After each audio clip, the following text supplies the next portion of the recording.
National Archaeological Museum of Naples, for the first time, will host a large-scale exhibition dedicated to Herculaneum and the extraordinary artworks, sculptures, frescoes, and inscriptions that in nearly 3 centuries of excavation have been revealed by the archaeological miracle of ancient Herculaneum. UNESCO named Herculaneum, along with Pompeii, a World Heritage Site in 1997. Its astonishing remains offer a testimony of Roman life and society with such extensive detail and immediacy of preservation that it can be considered truly unique in the world. On the occasion of the exhibition, the monumental atrium of the museum returns to its ancient dignity as an exhibition space. The overall exhibition, which includes more than 150 works, is divided into sections appropriately defined by evocative and directed lighting, symbolizing the distance between the immortal life of the gods and the transience of human life. The exhibition begins with bright light that illuminates the figures of the gods, heroes, and the imperial dynasties. Then the exhibition follows with gradually attenuating light in the subsequent sections, dedicated respectively to the illustrious families of Herculaneum. Then a more diffused light plays on the portraits of common people, significantly displayed alongside the lists of citizens carved on marble,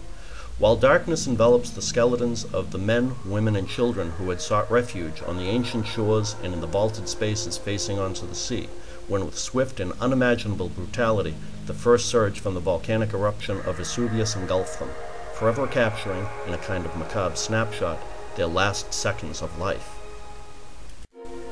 The horrifying eruption of 79 AD, which in a single night obliterated people and all things, was such that we now have an entire city, still pulsing with life, though in forms impressed by a catastrophe that had occurred. Roofs blown off, walls knocked down, doors unhinged, statues overturned, household furnishings strewn everywhere. All of this, however, could to a large extent be recovered or recomposed, and most importantly, is fresh and vivid, such as never occurs in excavations conducted in other archaeological zones of the world, where time has gradually crumbled the original structures and artworks, or in other cases transformed them, enveloped them, and often destroying them completely. For all that which has been brought to light at Herculaneum, on the other hand, from the point of view of preservation, time stood still from that night in 79 AD up to the moment of its discovery. The extremely high temperatures produced by the eruption of Vesuvius created in Herculaneum a phenomenon of preservation that is absolutely one of a kind and to a great degree without comparison even at Pompeii itself, apart from the frescoes and sculptures. Herculaneum has provided the richest and most complete testimonies of the ancient world also in relation to aspects and themes of everyday life and Roman society, religion, the domestic context, clothing and furnishings. Organic materials of all types that were carbonized, including fabrics, papyrus, wood, fuels, wax tablets, all are invaluable sources of information for the minor and more everyday aspects of Roman civilization.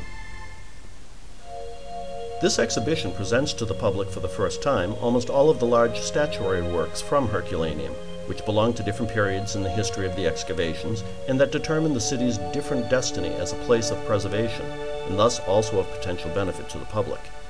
Even in the archaeology of death, Herculaneum showed its exceptionality, offering anthropologists, volcanologists, and archaeologists a very different population sample, much richer and more promising than that which normally emerges from necropoli. Thanks to the official decree by the Bourbon King Charles III in 1738 to begin excavations and then had works found of particular value transported to the Herculaneum Museum in the Royal Palace of Portici for viewing by experts, important visitors, and scholars. The works from the Royal Bourbon Museum and the state-owned National Archaeological Museum have now been reunited for the first time with this exhibition presented to the public in all their magnificence.